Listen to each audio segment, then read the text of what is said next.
যে 17ই রমজান দিনটা বদরের যুদ্ধের দিন হিসেবে পরিচিত, তো ন্যাচারালি ওনার বয়ানের বিষয়বস্তু হয়ে গেল আপনার বদর রিলেটেড।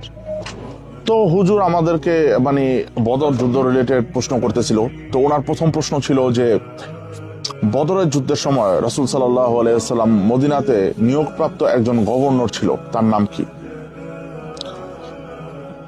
দ্বিতীয় প্রশ্ন ছিল যে বদরের যুদ্ধে যে সাহাবীটা পতাকা বহন করতেছিল যুদ্ধের, তার নাম কি ছিল?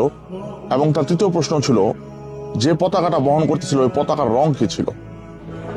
মাশাআল্লাহ, পুরা মসজিদ ভরা মানুষজন ইনক্লুডিং মি, আমরা কেউ উত্তরই জানি না, সবাই চুপ। আহারে, হুজুরের চেহারার দিকে তাকানো যায় না, মানে কি হতাশ সে।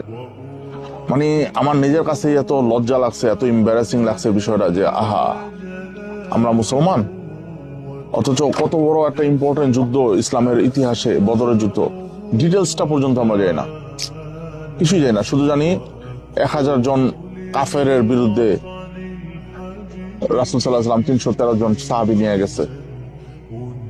আয় হায় হায়, কোনো ডিটেলস জানি না, পতাকাটার রং কি, কে পতাকা বহন করছে, জেনারেল কে ছিল। আমাদের এম্বারাসিং ম্যান, আসলেই খুবই লজ্জা লাগছে নিজের কাছে। আমি পরে সিদ্ধান্ত নিচ্ছি যে না, আসলে আমাদের এই যে হিস্টোরি, ধর্মের হিস্টোরি, এগুলো আসলে রিসার্চ করা উচিত, গবেষণা করা উচিত, আরো খুঁজে খুঁজে তথ্য বের করা উচিত। তো আমি চেষ্টা করব টুকিটাকি তথ্যগুলা খুঁজে খুঁজে বের করতে, অথেন্টিক সোর্স অনুযায়ী, এবং এই পেজের মাধ্যমে প্রমোট করতে। তো আপনারা যারা এই ধরনের পোস্টগুলো দেখলে আমি চাইবো আপনারা শেয়ার করবেন, যাতে মানুষ শিখতে পারে। আসলে খুব লজ্জা লাগছে।